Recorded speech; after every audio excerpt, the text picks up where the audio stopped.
Programang ito ay rated SPG. Striktong patnubay at gabay ng magulang ang kailangan. Maaaring may masiselang tema, lengguwahe, karahasan, sexual, horror o droga na hindi angkop sa mga bata.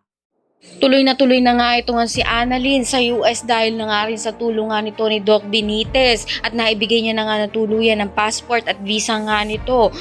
Hindi nga alam nga nito ni Annalyn na patuloy ang pagtulong nga nito ni Doc Benitez sa kanilang mag-ina dahil na nga rin sa konsensya nga nito ni Doc Benitez sa ginawa nga niya dito nga kay Annalyn na pagdadamot ng katotohanan na siya naman talaga ang tunay at legal na anak nga nito ni Doc Tanyag at hindi nga ito nga si Zoe dahil tunay na anak niya nga ito.